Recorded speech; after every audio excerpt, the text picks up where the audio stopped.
I know that this sounds insane. Heck, if someone told me this story, I'd think that they were either lying or dreaming. But I swear to you, every word that I'm about to tell you is true. It all started about 2 weeks ago. I had just moved into a new apartment after a messy breakup. The place was cheap, small but clean, and I was just grateful to have a bed to sleep in, to be honest. The first night was when I noticed it too. Just as I was about to drift off, I had this odd sensation, like I was being watched. You know that sort of electrical prickle at the back of your neck? That eerie stillness that fills the room just before a thunderstorm hits? Well, that's what this felt like. I turned my bedside lamp on and looked around, but there was nothing. Just the usual shadows cast by the furniture, and so I figured that I was just on edge from all of the recent stress that I've been through. But the feeling, it didn't go away.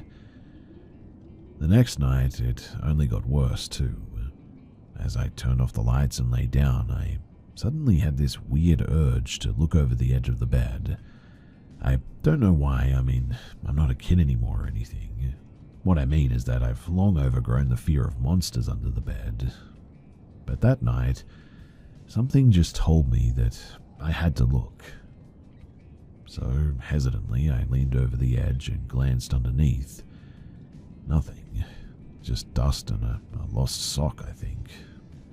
Relieved, I laughed at myself and turned to lie back down and try and get some sleep. But as I rolled over, I caught something in the mirror across the room. I swear to you that I nearly jumped out of my skin. It was a face. It was barely visible, half in sort of shadow but also half lit by the street lamp outside, pale, unmoving, and staring directly at me from beneath my bed. I jumped up and switched on every light in my room, heart racing. When I looked again, there was nothing there, just dust, and I even got a flashlight, checked every corner, inside the closet, behind the curtains.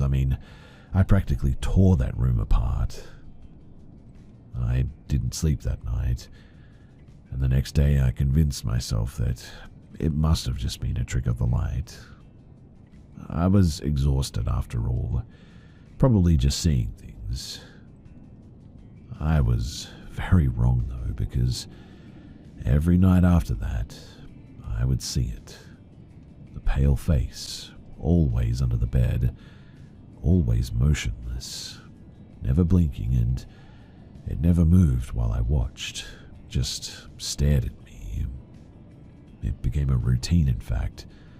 I'd lie in bed, feeling its presence. I'd glance under and I would see it there, staring back. Then I'd curl up under the covers and just pray for sleep. I tried telling a friend. She laughed at me, told me that I needed sleep, maybe therapy, and quite honestly, I agreed.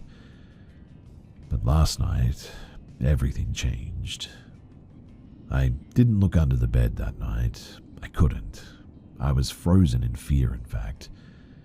But around 2:17 in the morning, I felt a sudden weight on the mattress, like someone slowly climbing in beside me. Breath hitched in my throat. I didn't dare move. I didn't even blink. Then I felt a warm breath on the back of my neck, and then a whisper, "You finally stopped looking." Well, I shot upright, heart hammering, and started swinging. But the bed, it was empty.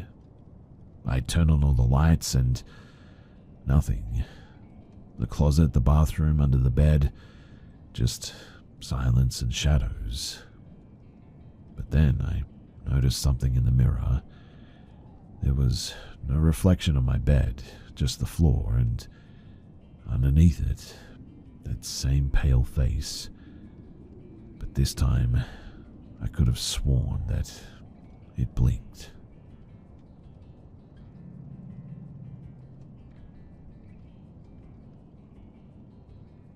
2 years ago in the winter, my husband and I bought and moved to a farm in a small town in Appalachia. It was late October, and in early November the weather had gotten chilly and pretty gloomy. Our stove and oven used propane gas as well as our small gas fireplace, which would allow us to drastically cut down on our power bill. So on a glum November morning, we decided to go down to our local Tractor Supply to buy a propane tank and fill it.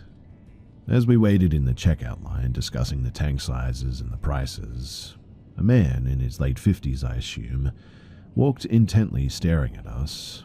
He then turned to a woman's clothing rack that was located by the aisle, rummaging in it a bit, grabbed a woman's flannel, then turned back and stared at us some more, and started walking over in our direction.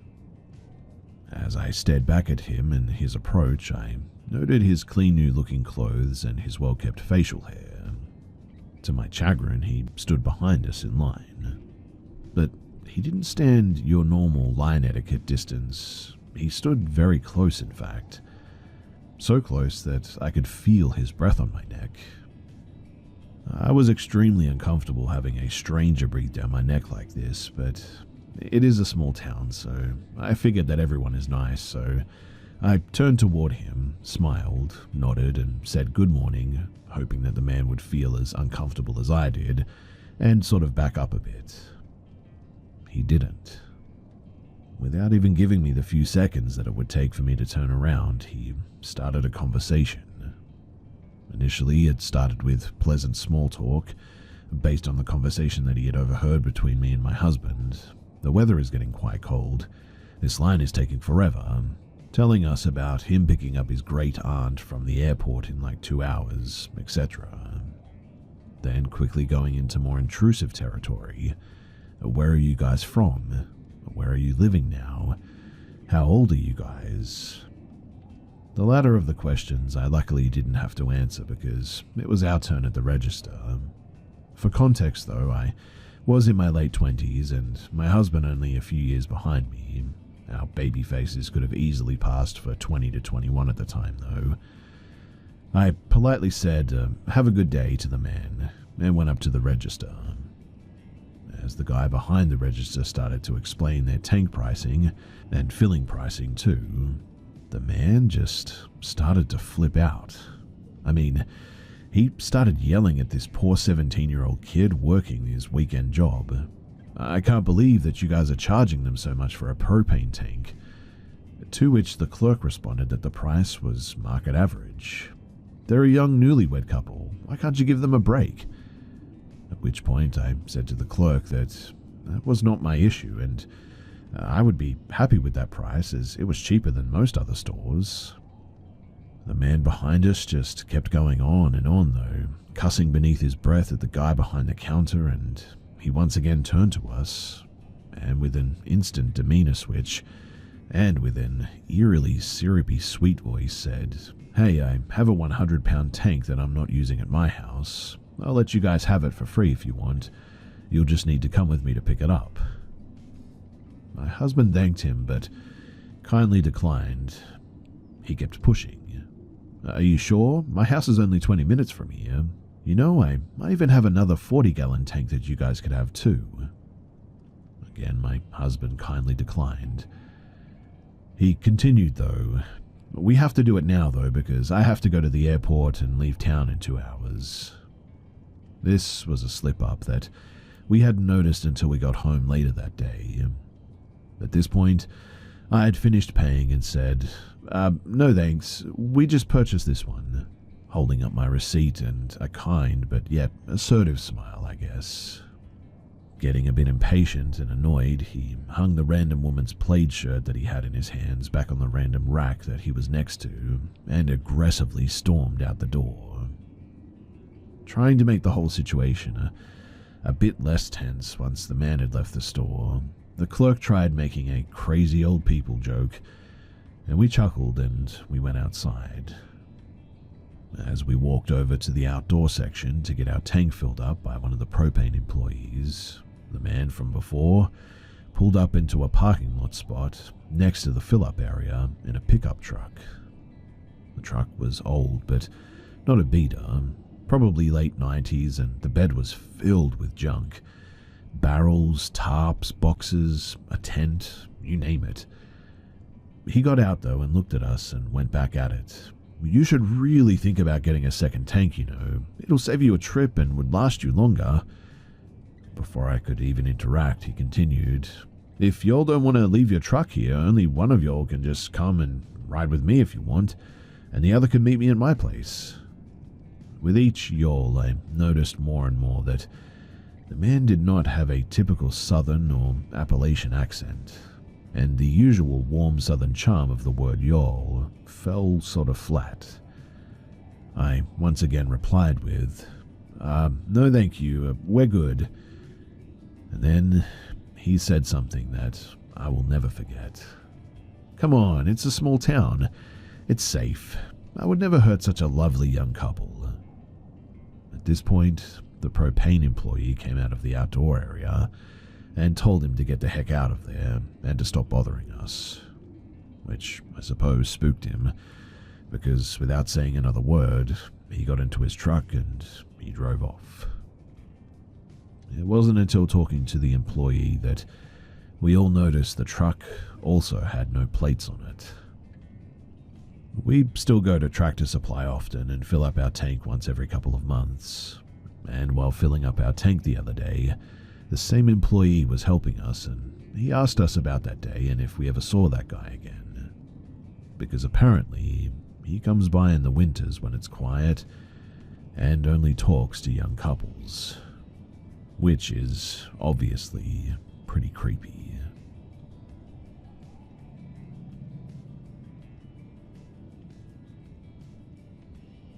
Junajet Castle is a 14th century medieval castle with various legends leading to its title of Most Haunted. It is open to visitors, but I believe in order to stay inside the castle overnight, you have to have connections in order to organize access. Well, in May of 2019, myself, my parents, and my friend at the time, we were 16, were given an opportunity to spend the night in this castle during our Poland trip, as my mum's family in Warsaw have some connections to some tour guides. Well, me and my friend being young and impressionable, my mother did not say anything about the castle being haunted prior to our stay, as it would obviously freak us out. We had no idea of the story surrounding the castle or the town. Skipping forward to late that night though, we were inside the bed located in the pillar of the castle and we were fine. Instantaneously though, a negative, or what I can only describe as a heavy energy, kind of anyway, entered the room and was imposed on both of us.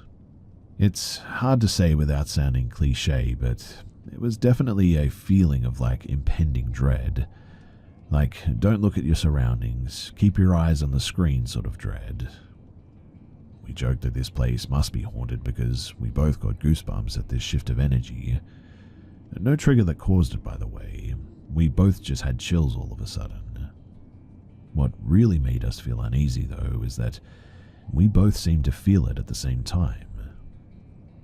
Fast forward a bit, and we're watching more movies on our laptop.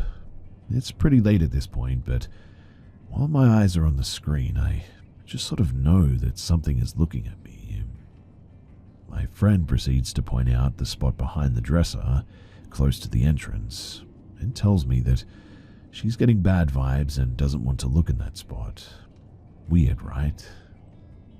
Now, the best description is maybe a shadow or a silhouette or maybe nothing visual at all that is standing in the corner of the room.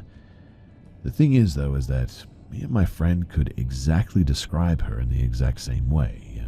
A blonde, golden-haired girl, definitely a female presence, and very, very negative or sad or possibly angry energy.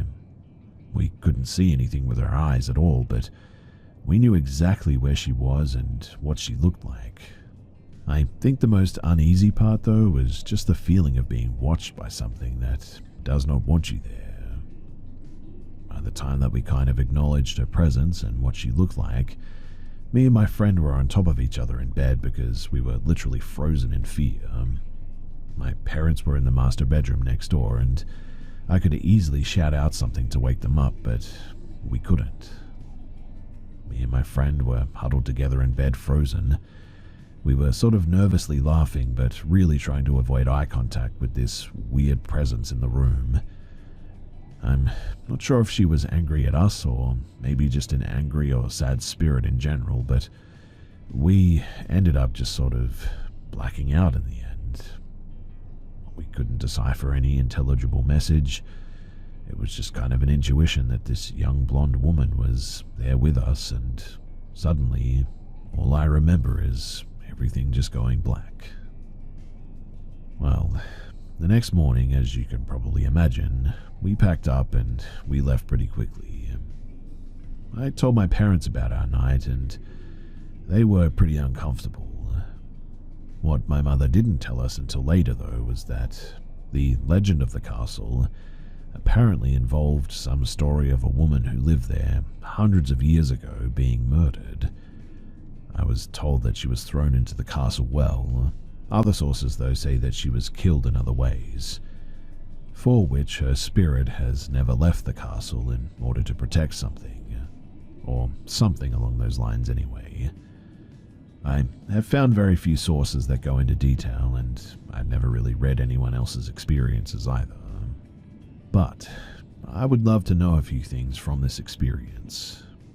What are the chances of it being a real claim, being that there were two witnesses of it?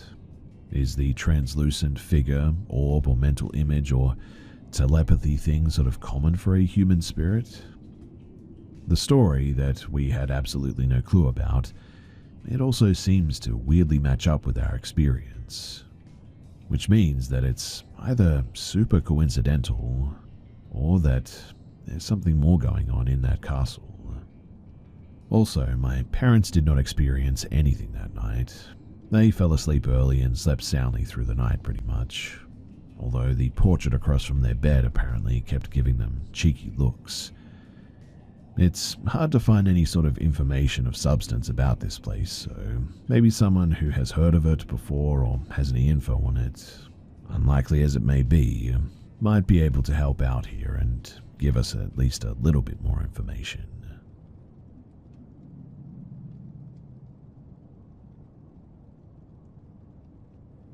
So I walked alone down a remote area in Roanoke, VA today, and will never do it again. I've been followed and had random men ask if I want to ride into crowded cities or whatever, but that happens like twice a month max. I went on a 9-minute short walk with my dog this day though, and I had 3 separate men offer me rides. I had men wave at me from their cars, and I was also chased by a homeless man. I was terrified, and the few tiny shops that I ran past were closed for Sunday. I was literally the only person that I saw walking during my entire walk. This homeless man, though, he spotted me in the distance and started yelling, hey, come here," over at me. I ignored him and I just kept walking, though.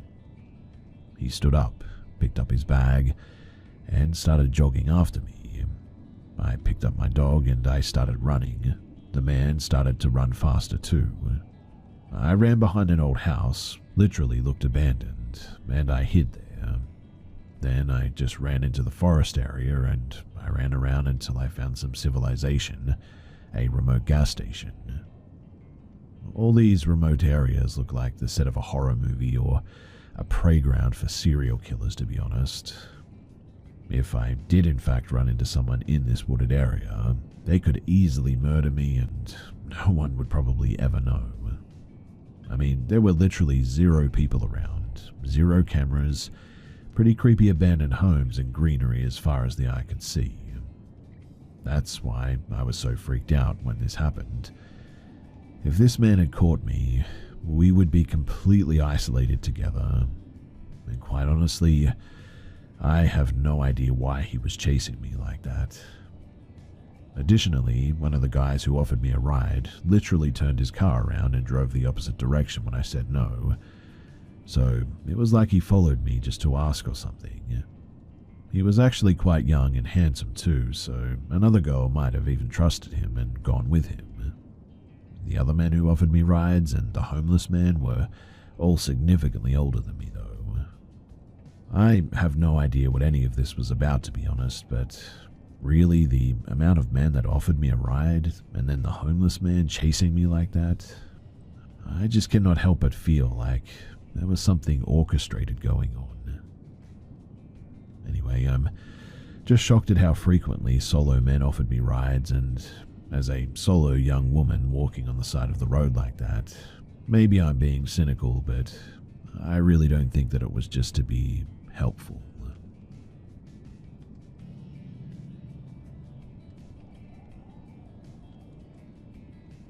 So this happened way back when I was a teen, and so the memories may be a little bit fuzzy. Basically, my family used to own a dog, and one night I took the said dog out to the backyard to let him run around and do his stuff. I went back inside and was going to let him back in soon, but then my brother and I heard him barking a lot. He usually barks like crazy for no reason, to be honest, so we were not overly worried about it. A minute later or so, I went back out to bring him back in. Usually my dog would not go in willingly either. I would have to go outside and yell his name a couple of times, and I was doing this. And it was this time that my brother suddenly started screaming my name from his window. So essentially, he was screaming at me to come back inside. I did this without question. I'd never heard him sound so worried before, in fact. I went to our room and asked him what was wrong. He replied with something that honestly chilled me to the bone, too. He said that he had seen someone standing almost directly behind me while I was in the backyard. And it was then that I remembered that I had accidentally left the back door open. So we got our mum, got a bat, and we went to the back door. We got our dog back inside and glanced around the backyard. Our shed door was wide open, which was unusual since we never used it. And earlier, my brother said that he saw a light in it as well, so what I believe happened was someone broke into our shed, when I took my dog out, that is, and at some point they must have heard the activity, and so they must have tried to leave or whatever. Also, a little while before this too, my brother swore up and down that he saw a man go into our backyard as well. I don't know if that was the same person or not, but it's certainly possible, right? I've never had something like this happen to me before, and so I thought that I would share it because, honestly, when you go through something like this, with some random stranger just sort of appearing in your personal space like that, it is something that is